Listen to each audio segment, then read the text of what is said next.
મિત્રો, રસોડામાં રહેલ તવો તમને ક્યારેય પૈસાની તંગી નહીં થવા દે. વાસ્તુ વિજ્ઞાનમાં તવા માટે ઘણા ઉપાયો સૂચવવામાં આવ્યા છે. આ ઉપાયો અજમાવીને તમે ઘરમાં દેવી લક્ષ્મીની કૃપા જાળવી શકો છો. આનાથી ઘરમાં સમૃદ્ધિ થશે અને પૈસાની કોઈ કમી નહીં રહે. ચાલો તમને જણાવીએ કે તવો માત્ર રોટલી બનાવવા માટે જ ઉપયોગી નથી, પરંતુ તે તમારા ઘરમાં ધન અને આશીર્વાદ પણ લાવે છે. તવો આપણા રસોડામાં સૌથી મહત્વની વસ્તુ છે. આજે અમે તમને જણાવીશું કે વાસ્તુ અનુસાર તવાનું મહત્વ શું છે.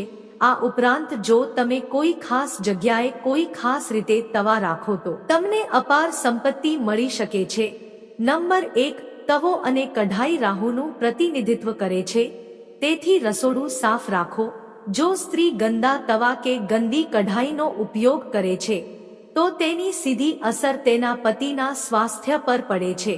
નંબર 2, જ્યારે તમે સવારે ભોજન બનાવવા જાઓ છો ત્યારે તવાને ગરમ કર્યા પછી તેના પર દરરોજ વપરાતું મીઠું નાખો, પણ ધ્યાન રાખો કે મીઠામાં અન્ય કોઈ પદાર્થ એટલે કે હળદર કે લાલ મરચું ન હોવું. નંબર 3, જ્યારે તવો ઠંડો થઈ જાય ત્યારે તેના પર લીંબુ અને મીઠું નાખો. આનાથી તવો સાફ થઈ જશે. એટલું જ નહીં પણ તમારું નસીબ પણ ચમકશે.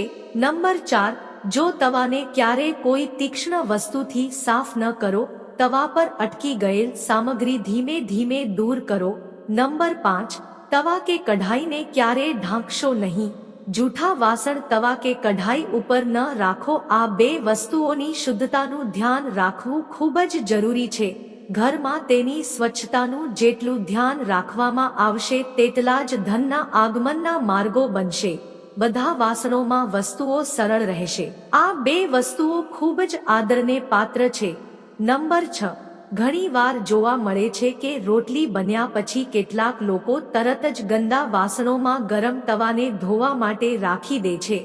તેને છોડી દો, કારણ કે ગરમ તવા પર પાણી હાંટવું સારું માનવામાં આવતું નથી. ઘરના વડીલો આમ કરવાની મનાઈ કરે છે અને વાસ્તુશાસ્ત્રમાં એવું પણ કહેવામાં આવ્યું છે કે ગરમ તવા પર પાણી હાંટવું એ ખરાબ શુકન છે.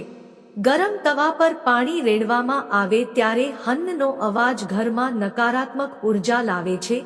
એવું પણ માનવામાં આવે છે કે જ્યારે ઘરમાં કોઈનું મૃત્યુ થાય છે ત્યારે તેમના 13મા દિવસે ગરમ તવા પર પાણી છાંટવામાં આવે છે.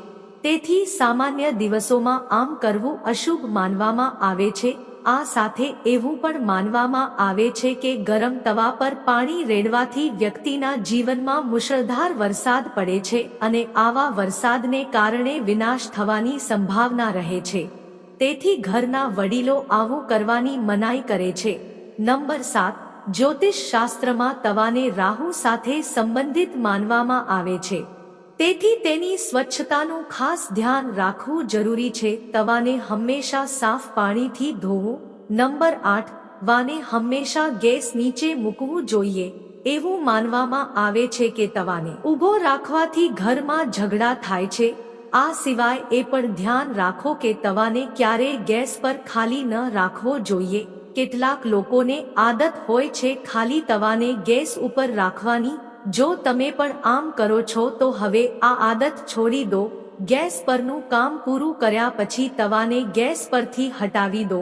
નંબર 9, જો તમે રોટલી બનાવ્યા પછી તવાને ખાલી અને ગંદુ છોડી દો તો તે ખૂબ જ ખરાબ કહેવાય છે. તેનો ઉપયોગ કર્યા પછી તમારે તેને બરાબર સાફ કરવું જોઈએ, નહીંતર તે તમારા ઘરમાં ગરીબી લાવી શકે છે. અને જો તમે તવાને ગંદુ છોડી દો તો તેનાથી ઘરમાં નકારાત્મક ઉર્જા આવે છે. નંબર 10, નકારાત્મકતાને દૂર કરવા માટે આ એક ઉપાય સૂચવવામાં આવ્યો છે. રોટલી તવા પર શેકતા પહેલા થોડું મીઠું હાંટવું. એવું કહેવાય છે કે આવું કરવાથી તમારા ઘરમાં ક્યારેય પૈસા કે ખોરાકની કમી નથી રહેતી.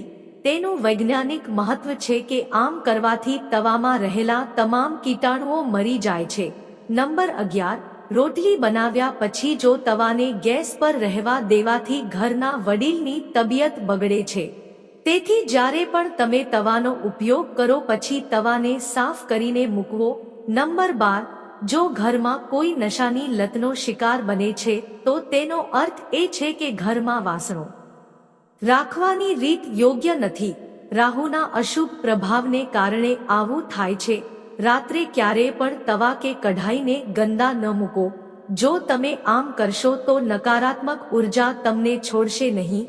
નંબર 3 નિયમ બનાવો કે ગમે તે હોય રોટલી સૌપ્રથમ ગાય કે કૂતરાને આપો. પહેલી રોટલી ફક્ત પશુઓ માટે જ હોવી જોઈએ. આનાથી ઘરમાં આફત આવતી નથી અને ઘરની બધી નકારાત્મક ઉર્જા પણ દૂર થાય છે. ઘર અને સંપત્તિ વધે છે. નંબર 14 જ્યારે ઘરમાં તવાનો ઉપયોગ ન થતો હોય તો તેને એવી રીતે રાખો કે તે કોઈને દેખાય નહીં. તવા પર બહારના લોકોનું ધ્યાન ન હોવું. નંબર 15 તવો કે કઢાઈને ક્યારેય ઊંધું ન રાખો. તવાને ઊંધો રાખવાથી ગંભીર પરેશાની થઈ શકે છે અને આર્થિક સમસ્યાઓ ઊભી થઈ શકે છે. ઘરમાં નકારાત્મક ઉર્જા આવે છે. નંબર 6 લોકો હંમેશા એ વાતને લઈને મૂંઝવણમાં રહે છે કે તવાને ક્યાં રાખવું જોઈએ જેથી ઘરમાં સુખ શાંતિ રહે અને ઘરમાં ધન સમૃદ્ધિ વધે.